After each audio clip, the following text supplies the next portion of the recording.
এটা ইমার্জেন্সি বিভাগ। আচ্ছা, সুপ্রিয়গণ, আমার নাতি হয়, মেমারিতেই থাকে, আমাকে একটু সাহায্য করছে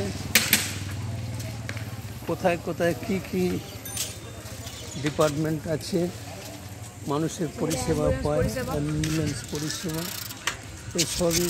ওইটা কি আছে?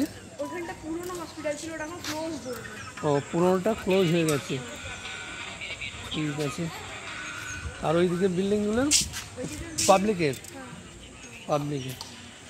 আচ্ছা, এখন এই রাস্তাটা কোথায় গিয়ে মিশবে? হসপিটাল পাড়ায়। এমার্জেন্সি বিভাগের সামনে দাঁড়িয়ে আছে এই মুহূর্তে।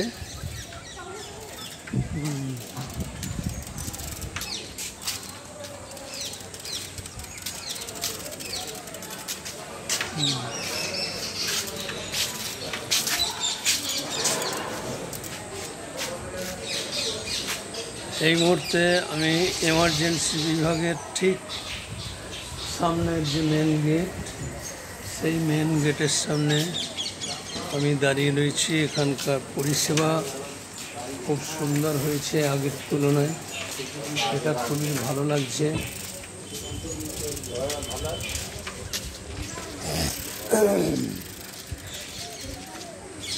তুলনামূলকভাবে ভিড় সেরকম চোখে পড়ছে না।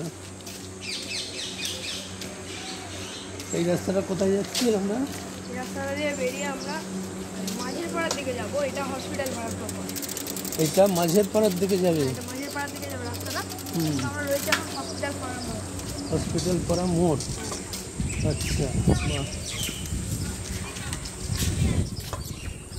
দমকল ব্যবস্থা রয়েছে এখানে, দমকল বিভাগ। হ্যাঁ, দমকল বিভাগ।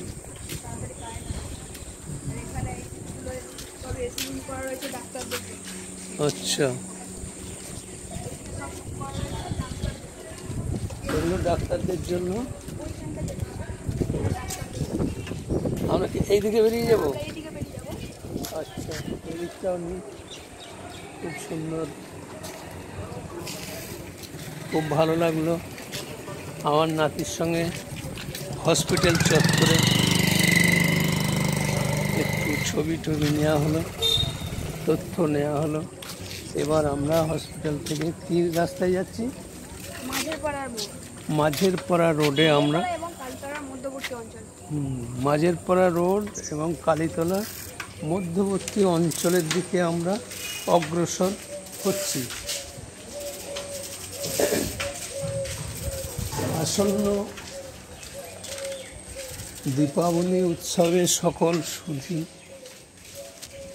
শাশ্বত সনাতনীদের উদ্দেশ্যে শুভেচ্ছা ও গৈরিক অভিনন্দন জানিয়ে আমার ভিডিও শ্যুট এখানেই আমি শেষ করলাম।